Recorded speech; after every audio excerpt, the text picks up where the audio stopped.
Good news today, नई उम्मीद जगाने वाला Hindi news channel. Panjshir is the last standing bastion of anti-Taliban resistance and hope for millions of Afghans amidst the reports of intense clashes between Taliban and resistance forces. The Taliban claim to have captured Panjshir governor's office. According to unconfirmed reports, Taliban forces had entered Bazarak, the capital of Panjshir province, and stormed the provincial governor's office there. Though the former Afghan Vice President of Afghanistan, Amrullah Saleh, on Friday rejected Taliban's claims of making gains in Panjshir. In a Facebook post, Resistance Force Commander Ahmad Masood also said forces would resist and continue to stand strong in the fight. At least 17 people were killed and 41 others were injured after Taliban fighters fired celebratory shots in Kabul, claiming that they've captured Panjshir. However, resistance leaders issued statements to deny these claims. Former Afghan Vice President Amrullah Saleh and National Resistance Front Commander Ahmad Masood continue their fight against the Taliban. Here's the report coming in.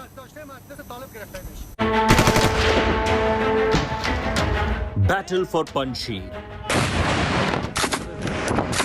The last standing free Afghan territory rages on.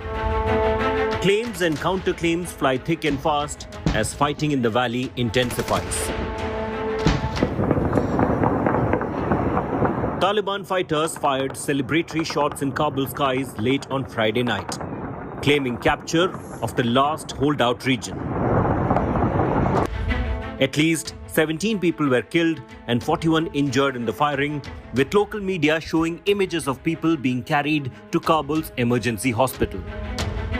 However, reports of Panjshir's fall to Taliban were dismissed by the resistance front. Speaking to India Today, former Afghan Vice President Amrullah Saleh rejected Taliban's claims of making gains in Panjshir, while also dismissing reports of him fleeing the country. A picture of Amrullah Saleh with the local Panjshir commander also surfaced in local media, with claims that he is still in Panjshir. He later released a video message. I am in the Panjshir Valley. The reports concerning my escape from Afghanistan are totally baseless. I am here. We have had several meetings regarding the situation. No doubt, the resistance is not going to surrender. It's not going to bow to terrorism. And it's going to continue. Ahmad Masood, the commander of the National Resistance Front, echoed Saleh, vowing never to give up the fight and declared that resistance forces will not get tired. Former Afghan Defense Minister General Bismillah Mohammadi, who is also part of the resistance group, lashed out at the Taliban, calling them slaves of Pakistan, while dismissing reports of fall of Panjshir as baseless rumors. With the fighting in Panjshir only intensifying, former Afghanistan President Hamid Karzai has appealed for peace. He urged the Taliban and resistance forces to stop fighting and resolve their issues through talks. Panjshir has never been captured. The Soviet couldn't do it in 1980s. The Taliban haven't been able to as yet. Resistance forces are in no mood to give up, even as they allege that the Taliban have blocked humanitarian access to Panjshir. Bureau Report, India Today. As Taliban gets ready for government formation, the world, including India, is closely following the developments in Kabul. Owing to Taliban's deep-rooted relations with Pakistan, India is wary of the security threat in Kashmir, which is posed by the new regime. The government has been very cautious towards addressing the development in the South Asian country. Here's more coming in.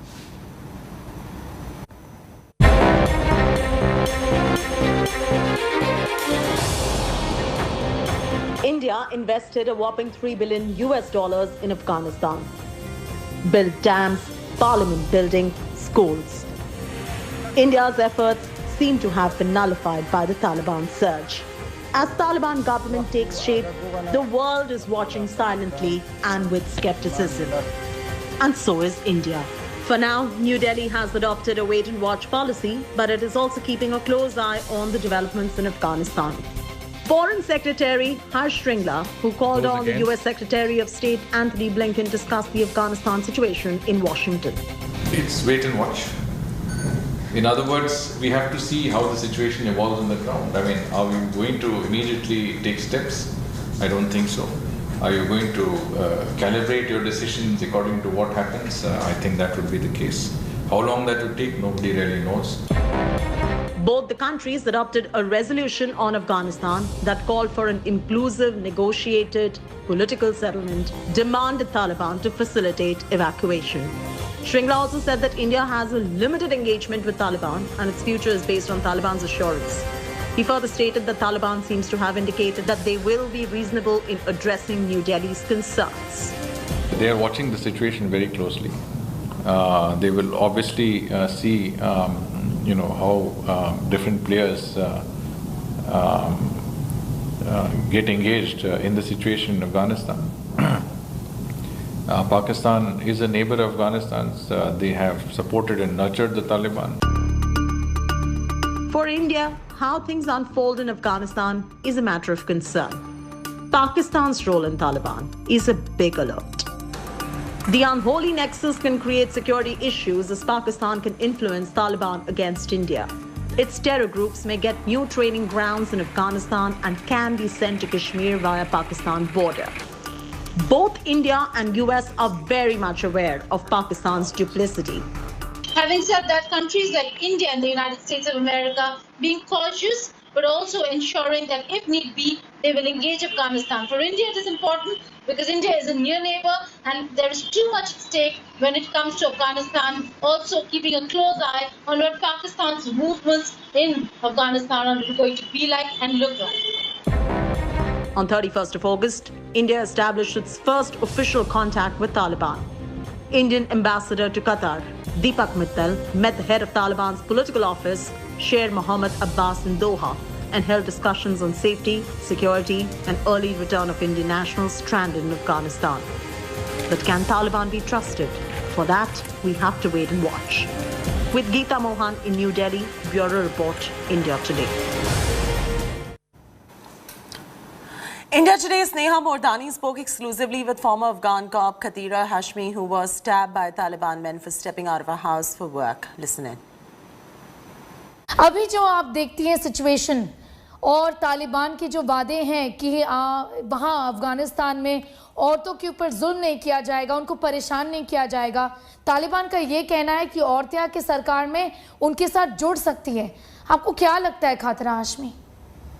नहीं, मैं तो ये बिल्कुल भी नहीं मानूंगी क्योंकि ये वही वहशी लोग हैं जो पहले थे और इस 20 साल में उनमें कोई फ़र्क ही नहीं आया।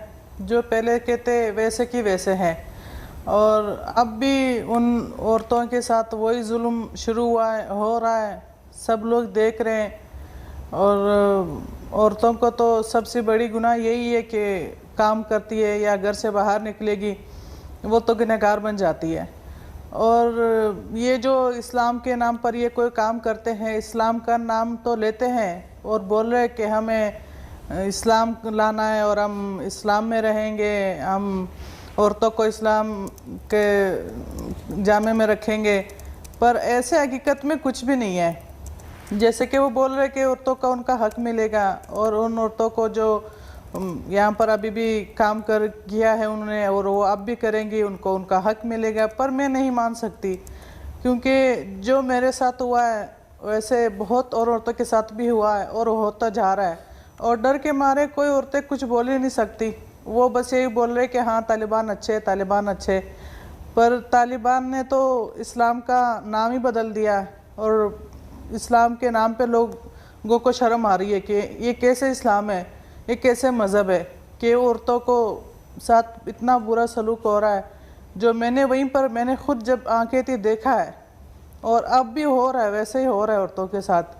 और वो औरतें जो अपना आवाज़ भी नहीं उठा सकती और जो आवाज़ उठाएंगे तो उनका यही हाल होगा मेरी तरह।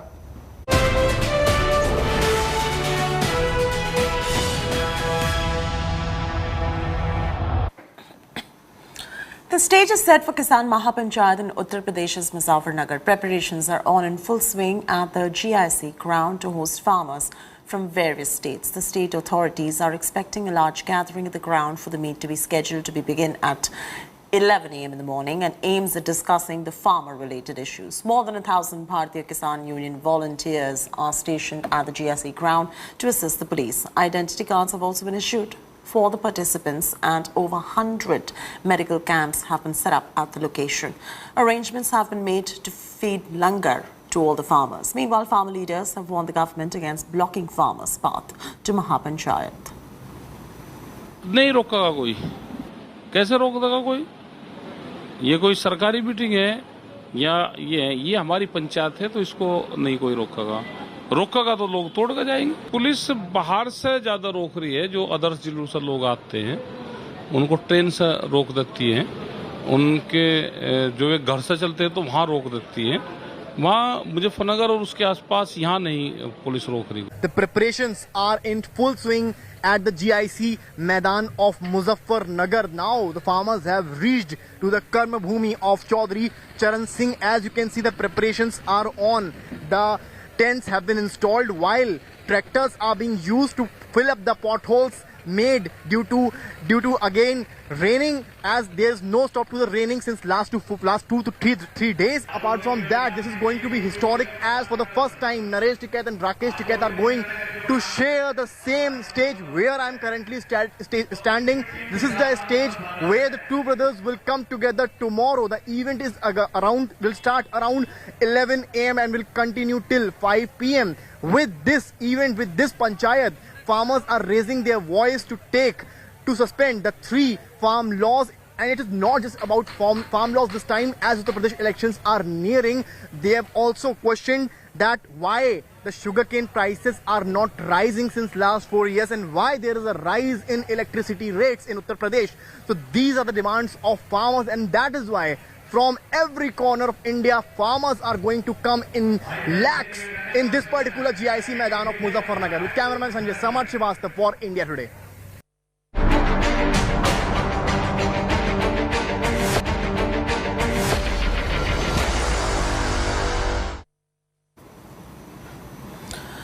Amidst the rising number of COVID-19 cases in the southernmost state, Kerala government has decided to continue night curfew along with lockdown on Sundays across the state. The decision was taken after a COVID review meeting chaired by Kerala Chief Minister. The COVID situation remains to be a cause of concern in Kerala, with 29,682 new infections on Saturday. The state has contributed to 69% of country's total 42,618 new cases. Meanwhile, test positivity rate in Kerala stands at 17.54%.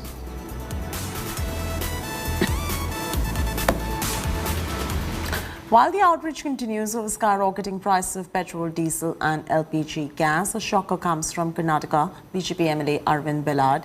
He compared the hike in the price of LPG petrol and diesel with the Taliban takeover in Afghanistan. Bellad justified the skyrocketing high in fuel price with the Taliban crisis. He said there has been a dip in the supply of crude oil because of Taliban crisis, and it has led to the hike in prices of LPG, petrol and diesel. Bellad also added voters are smart enough to understand the reasons behind the price hike. Meanwhile, India is the world's 3rd biggest importer of crude oil, but Afghanistan is not one of its major sellers. ನನಗನ್ಸ್ಮಟ್ಟಿಗೆ ಮತದಾರ ಪ್ರಬುದ್ಧರಾಗಿದ್ದಾರೆ, ಅವ್ರಿಗೆ ಇಂಥದ್ದು ಏನು affect ಅವ್ರು ತಿಳ್ಕೊತಾರೆ. ಯಾಕಂದರೆ ಇವತ್ತು Taliban problem ಶುರು ಆಗೈತಿ, all over world ಗ್ಯಾಸದ್ದು ಆಯಿಲದ್ದು ಸಪ್ಲೈದು problem ಐತಿ, ಹಾಗಾಗಿ ರೇಟ್ ಏರಿದಾವ. ಈ ಸಂದರ್ಭದಲ್ಲಿ ಮತದಾರ ಪ್ರಭುಗಳು ತಿಳ್ಕೊತಾರೆ ಯಾವ ಕಾರಣಕ್ಕಾಗಿ rate ಏರೈತಂತೆ.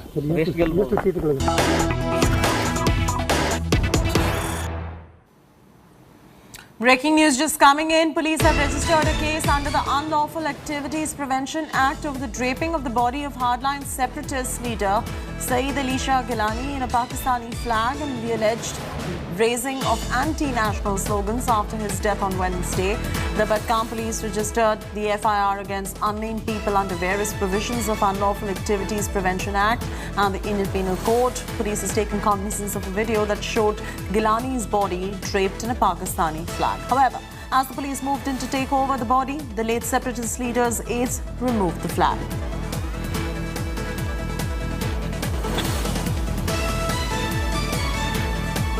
India staged an incredible fight back led by Rohit Sharma, who slammed his first overseas 100 in Test cricket to put the visitors 171 runs ahead in their second innings against England on day 3 of the Oval Test.